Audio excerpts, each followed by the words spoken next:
Have you ever really stopped to think about awareness itself? I don't mean the things you're aware of, like the chair you're sitting on or the sounds around you.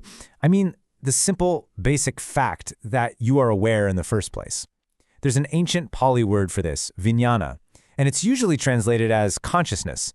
But what if that one-word translation is actually pointing us in a completely wrong direction? So that brings us to the big question for today. Is your awareness a thing you have, something you own, like a soul or an essence that's yours? Or is it more like a light that just switches on when the conditions are right? It sounds simple, but how you answer that question, well, it changes absolutely everything. To really get to the bottom of this, we need to do a little detective work. We're going to go back to the source code of the word itself. Let's break down Viññāṇa, not as some floaty, spiritual concept, but as a really practical, nuts and bolts description of how our minds actually work. Okay, so when you crack the word open, you find two really interesting parts. The first bit, V, means to separate or to divide. Think of it like drawing a circle around something to distinguish it from everything else. The second part, Jnana, just means to know or to recognize. So right there, you've got dividing and knowing. Now let's put them together. Viññāṇa is literally the function of knowing something by separating it from the background noise.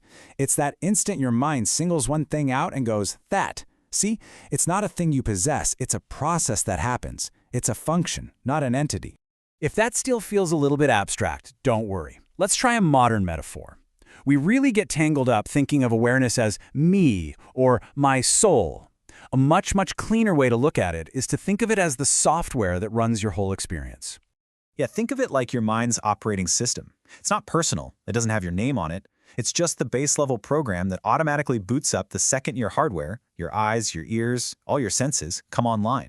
It's the background system that lets you perceive anything at all. All right, let's make this even more real with 4 simple, everyday analogies.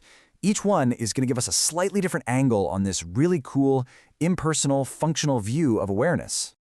First up, your smartphone. We do this 100 times a day, right? You pick it up, the screen lights up, and there they are, all your apps. In that simple little moment, where's the awareness? Well, it's not the apps. The apps are all the content of your mind, your thoughts, your worries, your to-do lists. The awareness, the Viññāṇa, is just the backlight. It's that neutral, empty light that has to be on for any of the apps to even be visible. Simple as that. No backlight, no experience. Okay, how about this one? Think of a movie projector in a dark theater. We get so completely lost in the story playing out on the screen, the drama, the romance, the action. But awareness isn't the movie. It's the pure, plain, empty beam of light coming out of the projector. That light itself has no story, no characters, no plot. But without it, no movie could ever appear on the screen. It's the raw, unformed potential for any experience to happen. Here's another angle, this one focusing on that very first spark. You know those motion-detecting security cameras?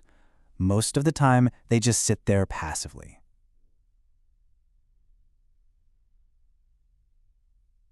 Until Something moves. Awareness is that first flash of detection. Before you've even had time to label it person or car or cat, there's just that raw, basic recognition. Something is present. Something is here. It's the simple initial hit of detection itself. Okay, our last analogy really ties all of this together by focusing on the idea of contact. Think about a radio. Right now, the air around you is filled with invisible signals, but they're all just silent potential until the radio tunes in. Awareness is that exact moment of contact. It's when the receiver, like your eye or your ear, connects with a signal, like a light wave or a sound wave. Viññāṇa is the activation of that connection, the spark that turns invisible potential into an actual lived experience. So if awareness is just a backlight, or a projector beam, or a point of contact, what does that say about our precious sense of self? This is where it gets really interesting because it points to the most profound insight of all. This process isn't some constant, solid thing. It is totally conditional. And the process is so simple. Awareness doesn't just hang around on its own. It only flashes into being when a sense organ, like your eye, makes contact with a sense object, like the color blue. If you take away the eye, or you take away the color, guess what? The awareness of that color is just gone. The light only switches on when the circuit is complete.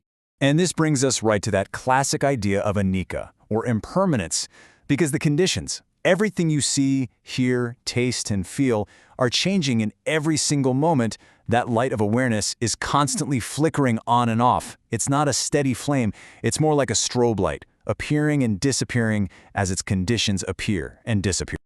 Okay, so what, right? Why does any of this matter? Why is reframing awareness as this flickering, conditional light so important? Well, this is where the real freedom comes in. This is about changing, at a fundamental level, how you relate to your own experience. This is the shift, right here. You move from the common, default view of I am aware, where you are the owner, the star of the show, to the liberating view that awareness arises. And in that one little shift, you go from being the burdened owner of consciousness to being the calm observer of a natural process. And here's the payoff. This is the freedom. When you truly see that the light of awareness is just an impersonal process that turns on and off, you're no longer swept away by the movie playing on the screen. You realize you are not the drama, you are not the fear, you are not the joy in the film. You're the one who can just watch the light. Which, of course, leaves us with one last big question. If your awareness, your Viññāṇa, is just the flickering light that illuminates the whole show of life, then who or what is the one sitting in the audience watching it all happen?